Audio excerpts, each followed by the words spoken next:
দান করে। এখানে এসেছে আজকে দিনের কিছু পাওয়ার জন্য না। সুতরাং দল মত নির্বিশেষে এটা শুধু যারা জামাত ইসলাম করে, যারা চরমনাই পীরের মুরিদ, যারা হেফাজত ইসলাম তাদের অনুষ্ঠান না, এটা মানুষ পদবাচ্যে যারা বিবেচিত তাদের এই অনুষ্ঠান। এই জন্য সব ধরনের মানুষ এখানে আছে। কথা বলে না কেন? কোরআনে কারিমে আল্লাহ তাই দিয়েছেন, হাদা বায়ানুল লিন্নাস, এটা মানুষের জন্য বর্ণনা। কোন মানুষ? এই যে লিন্নাস, এখানে আলেম আছে যারা, তাদেরকে বলছি লাম শব্দটা আরবি গ্রামার অনুযায়ী 19টা অর্থে ব্যবহার হয়, আর বালাগাত মান থেকে ব্যবহার হয় 13টা অর্থে।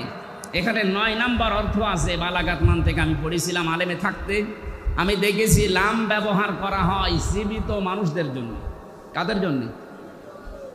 এ কোরআন শরীফ আল্লাহ বর্ণনা করার জন্য, বক্তব্য দেওয়ার জন্য দিয়েছেন জীবিত মানুষদের সামনে। কাদের সামনে? দুঃখজনক হলেও সত্য, 15.5 বছরে আমরা জীবিত মানুষদেরকে কোরআন শোনাতে এই খুলনায় পারিনি। বলেন যে কেন এইগুলো অনুষ্ঠান হতো না? আমাদের কানে কানে এমন কথা বলা হতো যে মানুষ মরে গেছে, এরকম কথা বলে। এই খুলনায় বহুবার আমি কুষ্টিয়া থেকে আসার চেষ্টা চালিয়েছি, আপনারা আসতে দেননি। যারা দেননি, কোরআনে কারিমের এই অনুষ্ঠানগুলোতে বাধা দিয়েছেন, আপনি বিশ্বাস করতে পারেন আপনি কাফের। সূরা হামিম সেজদার 26 নম্বর আয়াত। 1500 বছর আগে আবু জেহেল এই সিদ্ধান্ত নিয়েছিল যে লা তাসমাউ লিহাদাল কোরআন, সব চলতে দাও, কোরআনের আলোচনা যেন মুহাম্মদ না করে। শুধু না করে এতটুকু আবু জেহেল সেমেছিল না, ওয়াল গাউফি, সেখানে অনুষ্ঠান করবে কোরআনে কারিমের সেইটাই বন্ধ করা লাগবে। ঢোল ঢুকি তবলা বাজিয়ে বিভিন্ন হট্টগোল তৈরি করে, দরকার হয় 44 ধারা জারি করে হলে। এখন যদি বলেন অল গাও ফিহি, এর ভেতরে 144 ধারা কোন জায়গায় আছে? আপনি ফি জিলালিল কোরআন খোলেন, ওখানে বাংলায় না, এই যে অঙ্কে লেখা আছে 144 ধারা। যিনি তাফসির করেছেন ওখানে বাংলা যিনি অনুবাদ করেছে ওইটাই দিয়েছে। সুতরাং দুনিয়াতে যারা কোরআনের অনুষ্ঠানগুলো পণ্ড করার চেষ্টা করে, তাদের উদ্দেশ্য এই লাআল্লাকুম তাগলিবুন, আশা করা যায় তারা বিজয়ী থাকবে, গালিব থাকবে। 1500 বছর আগে আবু জেহেল খুব ভালো করে জানতো আমি যে চেয়ারে বসে আছি এ চেয়ার অবৈধ চেয়ার। কথা বলেন না কেন? অবৈধ চেয়ারের পায়া নড়বড়ে হয়।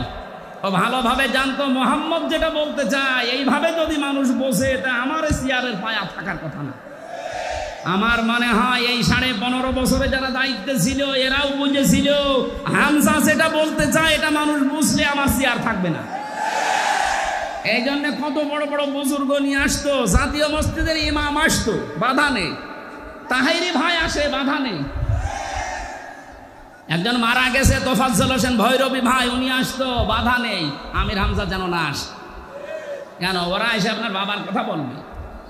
বলেন, এই যে বাংলাদেশের নাম করা একটা শিল্পপতি যারা আকিস গ্রুপ, নাম শোনেননি? আমি ওনাদের খতিব ঢাকাতে, ওনারা বাবার নামে একটা অনুষ্ঠান করতে বেজের ডাঙ্গায় 3 বার মাহফিল দিয়েছিল, 1 বার শুধু উঠতে দিয়েছে, 2 বার আমারে ফেরত দিয়েছে। সম্মানিত ভাইরা, যারা এই বোঝার চিন্তায় আছেন, তাহলে আপনি কেন নিজেকে কাফের পরিচয় দিতে লজ্জাবোধ করেন? কোন কারণে? আপনি তো কাফেরই। আল্লাহ বলছেন কোরআন যারা বাধা দেয় এরা কাফের। এরা কি? 2 নম্বরে কোরআন শুনতে আসে, বিশ্বাসও করে, কিন্তু যখন দেখে না এই কাজ কারবার তো আমার সাথে মেলে না, তখন আস্তে করে পেছন দিক থেকে কেটে পড়ে। আল্লাহ বলেন এগুলো মুনাফিক। সূরা নিসা 5 নম্বর পারা 7 নম্বর পৃষ্ঠার 1ম নম্বর লাইনের 61 নম্বর আয়াতে আছে এই তথ্যগুলো। যারা কোরআন শুনতে আসে, বিশ্বাসও করে, কিন্তু কিছুক্ষণ পরে যখন তার প্র্যাকটিক্যাল লাইফে মেলে না তখন চলে যায়, এগুলো মুনাফিক। দেখেন কোনটা ওঠে না। প্রসাব পায়খানা আর বিড়ি খাওয়ার জন্য গেলে যাবে, কারণ এই জেলাতে বিড়ি তৈরি হয়। এটা বাদ দিয়ে ভালো লাগছে না এই বলে যদি কেউ চলে যায়, ও কি বলেন? বলেন, আমার মনে হয় অন্তত এই 3টা কারণ ছাড়া আর কেউ যাবে না। 3 নম্বরে কোরআন শুনতে আসে যারা, তারা মুমিন। তারা কি? সূরা আনফালের 2 নম্বর আয়াতে আল্লাহ তাদের পক্ষে এমন একটা সুন্দর কথা জানিয়েছেন, আপনি একটু মিলাবেন। আজকে জন্মের পর থেকে আপনি শুনেছেন না, ওভাবে আধুনিকভাবে শোনেন। ইন্নামাল মুমিনুনা আল্লাযীনা ইযা যুকিরাল্লাহু ওয়াজিলাত কুলুবুহুম ওয়া ইযা তুলিয়াত আলাইহিম আয়াতুহু যাদাতুহুম আলা রাব্বিহিম ইয়াতাওয়াক্কালুন। বলেন আল্লাহু আকবার। আল্লাহ পাক বলেন আমার দৃষ্টিতে, কার দৃষ্টি? আরো জোরে বলেন। আপনি নিজের সাথে এবার মিলাবেন। খুলনা বিভাগের মানুষেরা আমরা নিজেদেরকে সবচেয়ে বেশি ভালোবাসি অন্য বিভাগের চাইতে, কারণ এই বিভাগে আমার জন্ম। আমি খুলনার, নিজেদেরকে বাইরের যখন জেলাতে যাই, বাইরের দেশগুলোতে, বাড়ি কোথায় হয়তো কুষ্টিয়া, চুয়াডাঙ্গা, মেহেরপুর বলে চিনি না, এই জন্য খুলনা বলা লাগে। আমি আপনাদের সন্তান হিসাবে ভালোবাসা আপনাদের উপরে বেশি আছে, এই দাবি নিয়ে বলছি। আমি চাই না আপনি জাহান্নামী হয়ে যান। আপনি মিলান তো। আল্লাহর দৃষ্টিতে মুমিন তারা যাদের সামনে আল্লাহর নামগুলো উচ্চারণ হলে তাদের কলিজা কেঁপে ওঠে। ভয়ঙ্কর কাজ করেছে আপনার এই জেলার, এখানে বাড়ি। আমি নাম শুনেছিলাম রিমান্ডে থাকাকালীন, ইমরান হোসেন ইমন নাকি যেন নাম, শেখ ইমরান হোসেন ইমন। এই মানুষটা যাদেরকে নিয়ে আসতো অফিসার হিসাবে, তারা আল্লাহর পর্যন্ত ভুল ধরত। এই যে আকিজ সাহেবের বড় ছেলে যেটা ডাক্তার শেখ মহিউদ্দিন সাহেব, উনি 4 বিয়ে করেছেন, হারাম কাজ করেছেন। বলেন, কোরআনে কারিমে তো আল্লাহ 2 2 3 3 4 4 নাম দিয়েছে, যে 4টা পর্যন্ত বিবাহ করতে পারো। তো ওনার সামর্থ্য আছে শারীরিক এবং অর্থনৈতিক। উনি যদি ইনসাফ কায়েম করতে পারে তো ভালো কাজ করিস। কথা বলেন না কেন? আরো উদ্বুদ্ধ করবে কিনা, আরো ধন্যবাদ জানাবে। ওনার উদাহরণ টেনে বলতো, আপনি যেখানে চাকরি করেন ওই মালিক 4 বিয়ে করেছে, উনি হারাম কাজ করিস। আল্লাহ কিভাবে একটা পুরুষকে 4টা বিয়ের অনুমতি দেয়, একজন মহিলাকে কেন দেয় না? আল্লাহর ভুল ধরে। এই লোকটা যদি চেষ্টা করতো, যেহেতু উনি এডিসি ছিল, চেষ্টা করলে আমাকে অনেক কিছু থেকে সেভ করতে পারতো। তো বিপদে পড়ার জন্য যা লাগে উনি আরো তাই করেছিল। আল্লাহর নাম শুনলে উনি জানতো যে আমি কোরআনের হাফেজ। আমি সব সময় ওই মাটির নিচে যে ঘরে আমাকে রেখে দিয়েছিল, সব সময় আমি ওই রিমান্ডে থাকাকালীন শুধু কোরআনই নিয়ে পড়তাম, কারণ অন্য কিছু তো নেই। উনি দেখতো যে লোকটা সারাদিন সারা রাত বসে বসে আল্লাহর কোরআন পড়ছে। আল্লাহর কথাগুলো শুনলে ওর ভেতরে ঈমান থাকলে ভেতরে কাঁপ ধরবে। অজিলাত কুলুবুহুম, কাঁপ ধরা দূরের কথা, এই মানুষগুলোর বিদ্যা আরো বেড়ে যেত। মনে হচ্ছে কিয়ামত পর্যন্ত ক্ষমতা থাকবে। কিছু কিছু মানুষের নাম আমি বলতাম থোড়াই কি আর, বলছে ওরা না, সরাসরি যদি প্রধানমন্ত্রীও বলে তাও তারে মানি না, এরকম কথা বলতো। আল্লাহ এই জন্যে এমন অপমান করেছে, ওর বাবা এখন ছেলে, ও এখন পালিয়ে বেড়াচ্ছে। অপমান এখনো হয়নি, আরো অপমান করবে। আপনি আল্লাহর বিরুদ্ধে অবস্থান নিয়েছেন। আল্লাহর কথা বললে যাদের অন্তরে কাঁপ ধরে না, আল্লাহর কোরআন শুনলে যাদের ঈমান বৃদ্ধি হয় না, বুঝতে হবে তাদের আল্লাহর দৃষ্টিতে মুমিন হওয়া এখনো সম্ভব হয়নি। আপনি আল্লাহর দৃষ্টিতে মুমিন হবেন ওই সময় যখন দেখবেন আল্লাহর কোরআন পড়লে আপনার ঈমান আরো বেড়ে যাচ্ছে। প্রশ্ন আসতে পারে, আমার ঈমান যে বেড়ে যাচ্ছে আমি বুঝবো কি করে? হ্যাঁ, কায়দা আছে।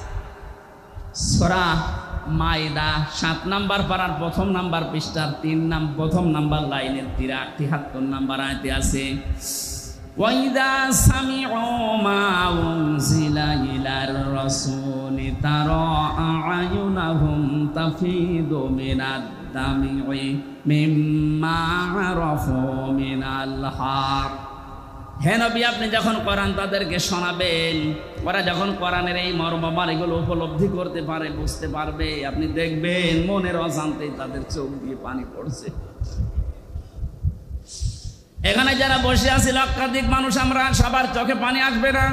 আজকের আলোচনা শোনার পরে দেখবেন কিছু মানুষের চোখ দিয়ে মনের অজান্তে পানি পড়ছে।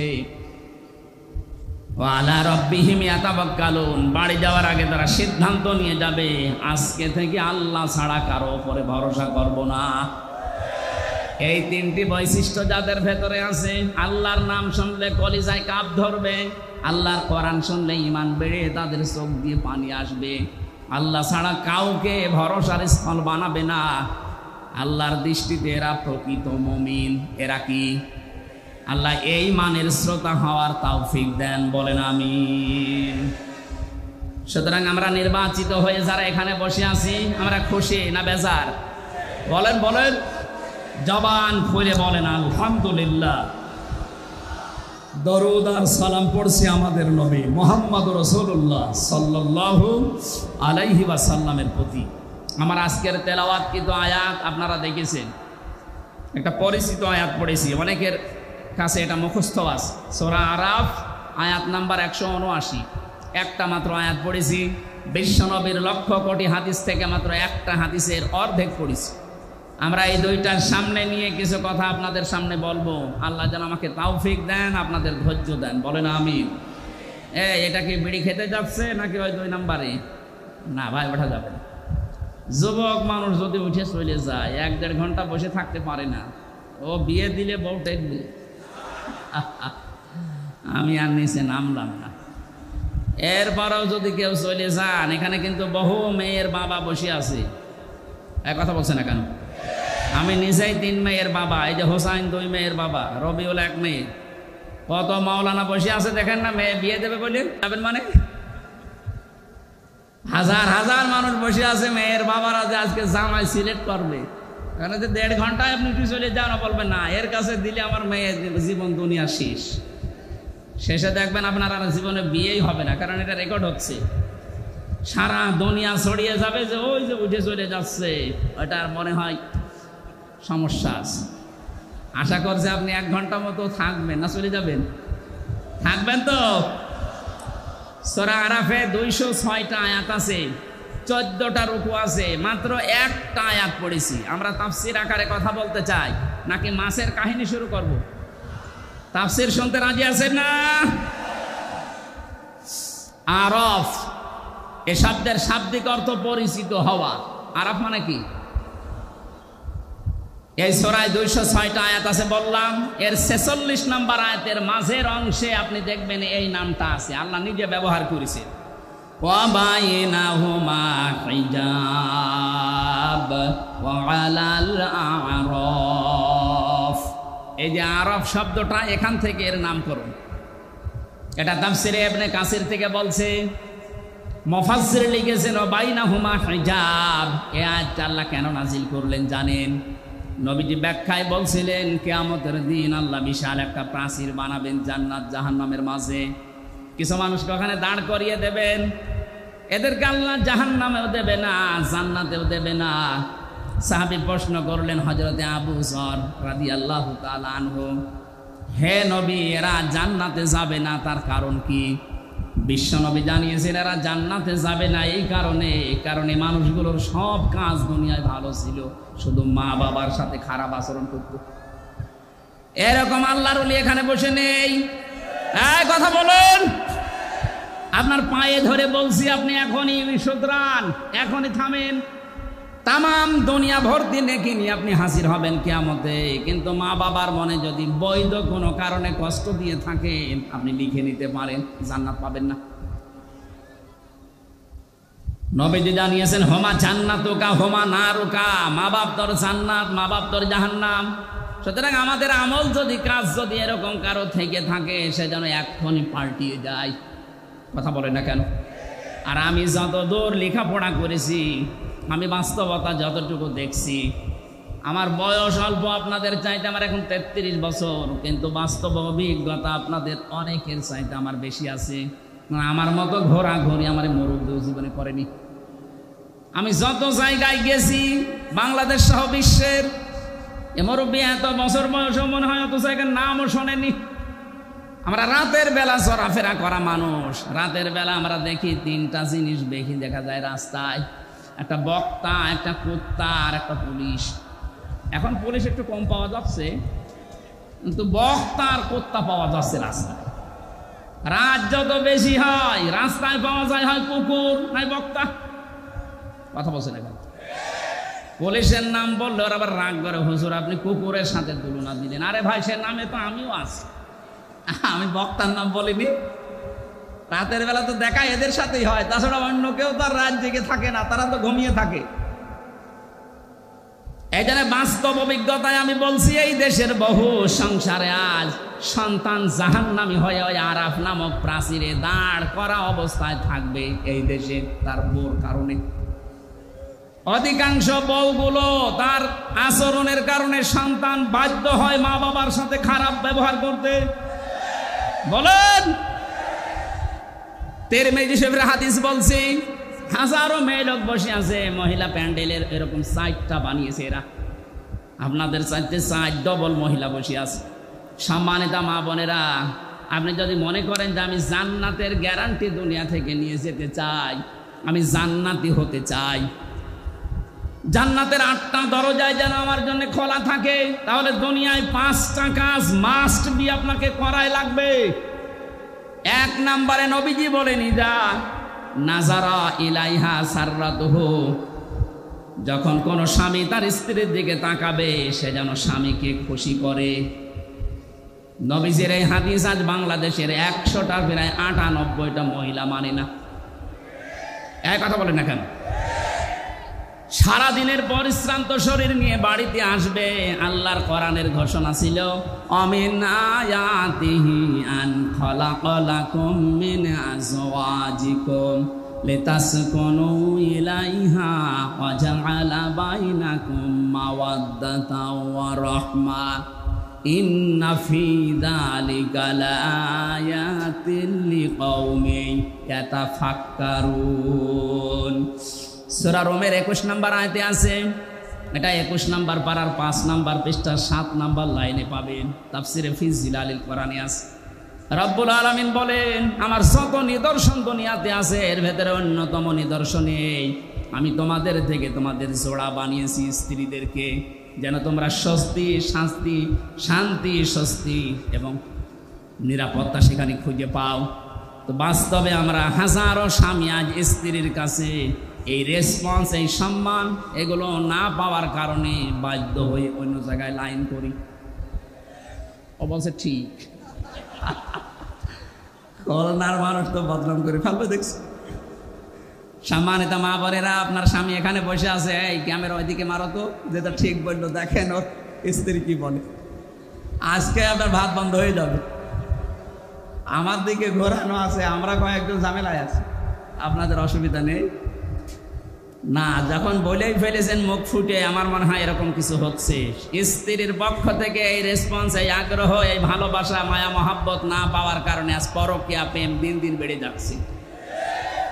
এজন্য স্বামী যখন বাইরে থেকে আসবে, আপনি যদি জান্নাতি মহিলা হতে চান, প্রথম নম্বরে আপনার কাজ হবে তাকে আনন্দ দেওয়া। সাররাতুহু ইদা নাজারা ইলাইহা সাররাতুহু, তাকে আনন্দ দেওয়া, সে যেভাবেই হোক, সাজগোজ করে হোক, কথাবার্তা দিয়ে হোক, আবেগ অনুভূতি দিয়ে হোক, দরকার হয় কাঁতো কুতো দেবেন। কি অসুবিধা? কোনো অসুবিধা নেই। স্বামীকে যদি কাঁতো কুতো দেওয়া লাগে তাও দেবেন, ও যেন অন্তত হাসে। 2 নম্বরে ইদা গাবা আনহা হাফিজাতুহু, যখন আপনার স্বামী বাইরে থাকবে ওই সময়টা নিজের শরীর, নিজের সম্ভ্রম, ইজ্জত আপনি হেফাজত করে রাখবেন। দুঃখজনক হলেও সত্য যে এখন বিভিন্ন নেতারা ধরা পড়ছে, এদের নাকি রাতের বেলা ঘুম পাড়ানোর জন্য আলাদা মানুষ লাগতো। বলেন নাউজুবিল্লাহ। যারা এসে এদেরকে ঘুম পাড়াতো এরা কারো না কারো বউ। এই কথা বলেন না কেন? আমি নাম ধরি না সহজে, যা দেখতে পাচ্ছি বাধ্য হওয়া লাগছে এদের চরিত্রের বর্ণনা দিতে। একটা মানুষের চরিত্র বলে, নবীজি 3 প্রকার মানুষকে সবচাইতে বেশি লানত দিয়েছেন। তার 1 নম্বরে যারা বুড়ো জেনাখোর। আরে 15.5 বছরে আমার মনে হয় বুড়ো জেনাখোর বেড়ে গিয়েছিল। 75, 80, 85 বছর বয়স, শরীর চলে না, বাকিটা বললাম না। কথা বলেন না কেন? এখন বের হচ্ছে না। তারা সম্মানিত মানুষের জন্য তাদের নাম নিলাম না। কি চরিত্র আপনার! চেহারা দেখলে কাকের মতো মনে হয়, অথচ মুখের জেনা, হাতের জেনা, কলবের জেনার বাকি জেনা আমি নাই বললাম। এগুলো সব এখন বের হচ্ছে। কথা বলেন না কেন? যারা আপনাকে ঘুম পাড়িয়ে রাত 12টা, রাত 2টায় বাড়ি যেত, এরা কারো না কারো বউ। বলেন না কেন? এরা কোনোদিন জান্নাত পাবে? ইদা গাবা আনহা হাফিজাতুহু, স্বামী যখন থাকবে না নিজেকে আপনি পরিশুদ্ধ করে রাখবেন। এটা জান্নাতি মহিলাদের নিদর্শন। এটা হাজারো মেয়ে লোকের ভেতরে পাওয়া যায় না। স্বামী বাইরে গেলে উল্টা পাল্টা মোবাইল নাম্বারে কল দিয়ে এমন এমন কথা বলে সংসার ভেঙে যেতে শেষে বাধ্য হয়। কথা বলে না কেন ভাই? 3 নম্বরে বিশ্ব নবী জানিয়েছেন ওয়া তুইনু আলা দীনি যাওজাতিহা, তোমার স্বামী যখন বাইরে দিনের কাজ করবে এই মহিলা নেককার হলে তাকে সাহায্য করবে। আমার মনে হয় যতটুকু আমি দেখেছি একামতে দিন যারা এদেশে কায়েম করতে চায় তাদের স্ত্রীগুলো অন্তত এটা একটু মেনে চলছে। আর বাকি যেই বলেন সে পীর হোক আর ক্ষীর হোক আর আলেম হোক, অধিকাংশ যারা একামতে দিনের এই কনসেপ্টটা নিজের ভেতরে আনতে পারে না তাদের পরিবারে 100 ভাগে 98 ভাগ অশান্তি। আপনি খোঁজ খবর নিয়ে দেখবেন, আমি যতটুকু পেয়েছি এটা বললাম। সম্মানিত মা বোন যারা এসেছেন, আপনার স্বামী যদি মানব কল্যাণমূলক কোনো কাজে থাকে, যদি দিনের কাজ করে, দিন প্রচারে, দিন প্রসারে, দিন কায়েমে, যে কাজেই থাকবে আপনি তাকে খাদিজার মতো সাহায্য করবেন। এক কথা বলেন না কেন? কিয়ামতের ময়দানে খাদিজাতুল কুবরাকে যেমন জান্নাতের দরজাগুলো ডাকতে থাকবে, আপনাকেও না নিয়ে যাবে না। তার জীবনী পড়লাম গভীর রজনীতে হযরতে খাদিজাতুল কুবরা রাদিয়াল্লাহু তাআলা আনহা দরজার সাথে হেলান দিয়ে ঘুমিয়ে আছেন। মুহাম্মদ রাসূলুল্লাহ আসলেন, একটা মাত্র ডাক দিয়েছেন, খাদিজা। দরজা খুলে গেছে। ডাক দিয়ে বলে, স্ত্রী এত রাত হয়ে গেছে, ঘুমাওনি? হযরতে খাদিজা বলে, হে রাসূল, আপনি দিনের দাওয়াত নিয়ে বাইরে থাকেন, 24 ঘন্টা আমি আতঙ্কে থাকি, কাফেররা না জানি কি আপনার উপরে কি করে ফেলে। যতক্ষণ বাড়িতে না আসেন আমার ঘুম হয় না। এরপরও যদি আমার ঘুম লেগে যায়, চিন্তা করি আমি আরামের বিছানায় ঘুমাবো। আপনি দিন প্রসারে, দিন প্রসার করে এসে রাতের বেলা আমাকে ডাক দিতে দিতে হয়রান হয়ে যাবেন, আপনি কষ্ট পাবেন দাঁড়িয়ে থাকতে। এজন্য আমার কষ্ট হলেও আমি এই জ্বালানা দরজার সাথে লাগিয়ে নিজের পিঠকে হেলান দিয়ে ঘুমাই। নবীজি হযরতে খাদিজাকে বুকের ভেতরে জড়িয়ে নিলেন, কপালে গালে চুমা দিলেন, ডাক দিয়ে বললেন, খাদিজা, আগামী দিন থেকে এরকম আর করবা না। খাদিজাতুল কুবরা ওই দিন নবীজিকে বলেছিলেন, হে আমার স্বামী, আমি একটা বিষয়ের গ্যারান্টি চাই। কি বিষয়? কবরে আমাকে যখন রাখা হবে, আমি আপনার মুখ থেকে কবরের বর্ণনা শুনেছি। পৃথিবীর থেকে বিদায় নেওয়ার পর জান্নাতে যাবার আগ পর্যন্ত ভয়ঙ্কর একটা জায়গার নাম কবর। আপনি আমাকে আজকে একটু কথা দেন, কবরে দেওয়ার পরে যে ফেরেশতা আসবে তাদের যে প্রশ্নের উত্তর, এটা আমি খাদিজা আমি দিতে পারবো না, আমার নিজের প্রতি নিজের বিশ্বাস নেই, আপনি এই জবাবটা নিজে দিয়ে দেবেন। নবীজি বললেন, আদম থেকে শুরু করে পর্যন্ত কেউ কারো কবরে জবাব দিয়ে দেয়নি, এটা আমি পারবো না। আপনি একটু লক্ষ্য করেন, এখানে নবীজি বললেন কি, আদম থেকে শুরু করে পর্যন্ত কেউ কারো কবরের জবাব দিয়ে দেয়নি, এটা আমি পারবো না। অথচ বাংলাদেশে বহু ভণ্ড পীর এটা ছড়িয়েই দিয়েছে, এ দরবারে মুরিদ হলে কবরের হিসাব ওনাকে সে দিয়ে দেবে। এটা যে পুরা প্রতারণা, বাটপারি, চিটারি, আর কারো কাছে ফতোয়া নেওয়া লাগবে? এই ভ্রান্ত ধারণায় যারা আছেন এক্ষুনি আপনি থামবেন। কিসের পীর, কিসের বাবা? নবীজি নিজে তার স্ত্রীকে গ্যারান্টি দিতে পারছেন না। হযরতে খাদিজাতুল কুবরা বলেন, হে নবী, আপনি যদি আমাকে কিছুই না বলেন, এই যে আমি সেজদায় গেলাম, আমার মালিক যখন কিছু না জানাবে যতক্ষণ আমি সেজদা থেকে মাথা তুলব না। নবীজি দাঁড়িয়ে আছেন, হঠাৎ ফেরেশতা জিবরাইল এসে বলে, হে নবী, খাদিজাকে আপনি মাথা তুলতে বলেন, তার চোখের পানি আরো সে মঞ্জুর হয়ে গেছে।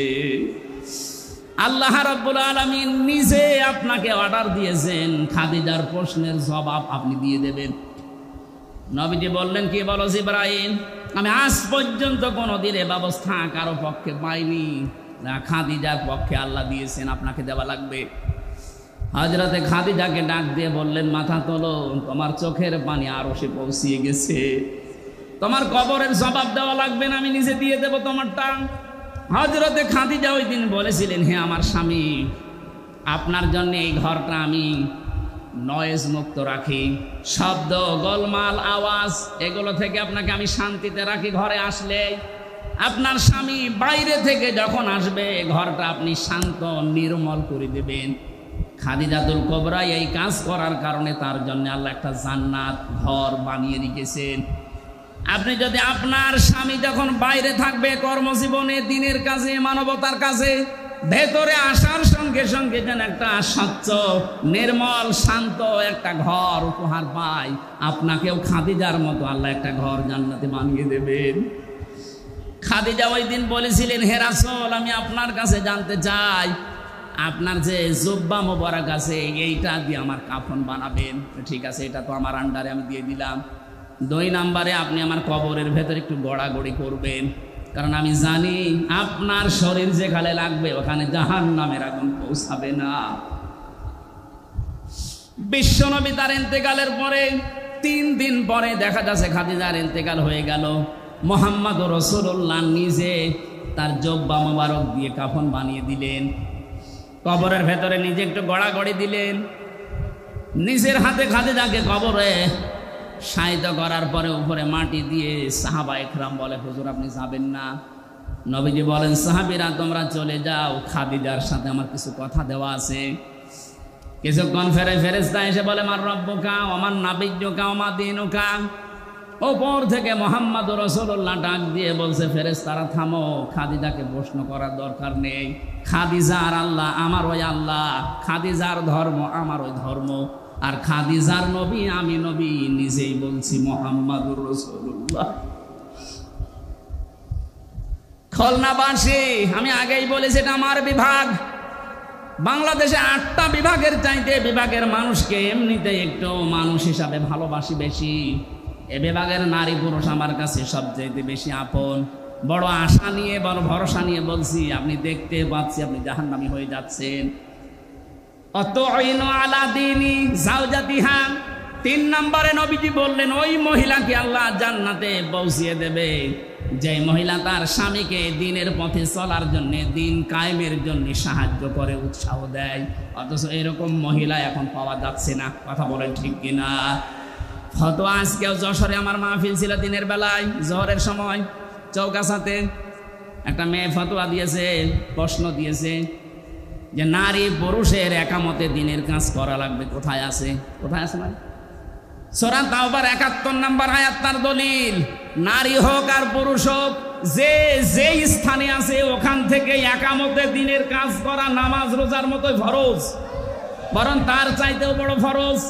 একামতে দিন কায়েম করতে গিয়ে নবীজি নামাজ ছেড়ে দিয়েছিলেন 4 ওয়াক্ত, রোজা ছেড়ে দিয়েছিলেন বদরের 17 রমজান। এক কথা বলছে না কেন?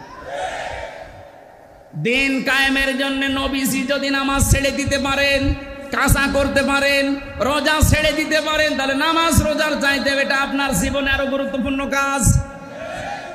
এটা শুধু নারীর জন্য, পুরুষের জন্য না। ওয়াল মুমিনুনা ওয়াল মুমিনাতু বা'দুহুম আউলিয়াউ বা'দ।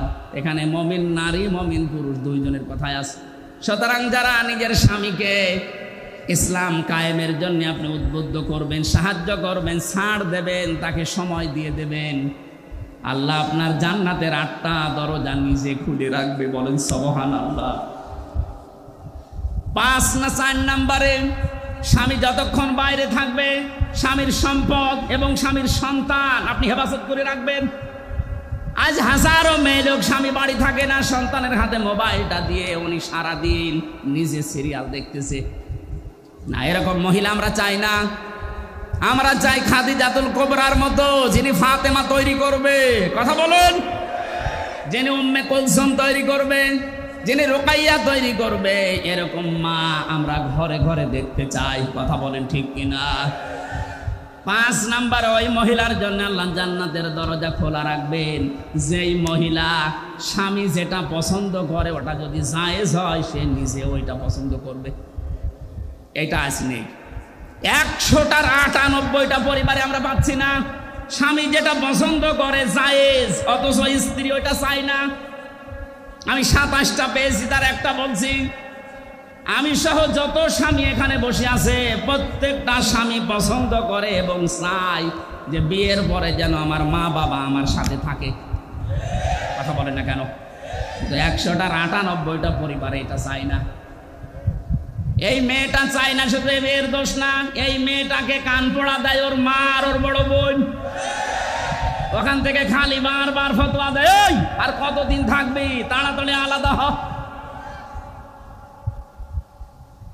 সম্মানিত মা বোনেরা, আপনার মা আপনার বড় বোন যদি আপনাকে জান্নাতে যাওয়ার প্রতিবন্ধকতা সৃষ্টি করে, এরকম মার বাবার কথা মানা। আরো জোরে বলেন। এই যে আরাফ নামক যে প্রাচীরের ওপরে আপনি দাঁড়িয়ে আছেন, এই হাদিসের ব্যাখ্যা বলতে গিয়ে আমি হাদিসটা নিয়ে আসলাম। বিশ্ব নবী জানিয়েছেন ওদেরকে আল্লাহ জান্নাতে দিচ্ছে না, কারণ তারা মা বাবার হক আদায় করেনি। দ্বিতীয় নম্বর, নবীজি বললেন ওদেরকে জাহান্নামে আল্লাহ দেবে না। সাহাবী প্রশ্ন করলেন হযরতে আবু যর গিফারী রাদিয়াল্লাহু তাআলা আনহু, হে নবী এদেরকে জান্নাতে দিচ্ছে না বুঝলাম, জাহান্নামে দেবে কেন? বিশ্ব নবী বলেন এই মানুষগুলো দুনিয়া আর যাই করুক, একামতে দিনকে কায়েম করার জন্য সর্বাত্মক চেষ্টা চালিয়েছে, এই কারণে আল্লাহ তাদেরকে জাহান্নামে দেবে না। এটা শুধু খুলনা না, সারা পৃথিবীতে ছড়িয়ে যাচ্ছে। কত সাংবাদিক দেখছেন না, সবাইকে উদ্দেশ্য করে আমি ঘোষণা দিতে চাই, সূরা সফের 10 নম্বর আয়াতের দলিল, হাল আদুল্লুকুম আলা তিজারাতিন তুনজিকুম মিন আযাবিন আলীম। তোমাদেরকে এমন একটা ব্যবসার কথা বলবো যেটা করলে জাহান্নামের আগুনে যাওয়া লাগবে না। তুমিনুনা বিল্লাহি ওয়া রাসূলিহি ওয়া তুজাহিদুনা ফি সাবিলিল্লাহ বিআমওয়ালিহিম ওয়া আনফুসিহিম যালিকুম খায়রুল লাকুম ইন কুনতুম তা'লামুন।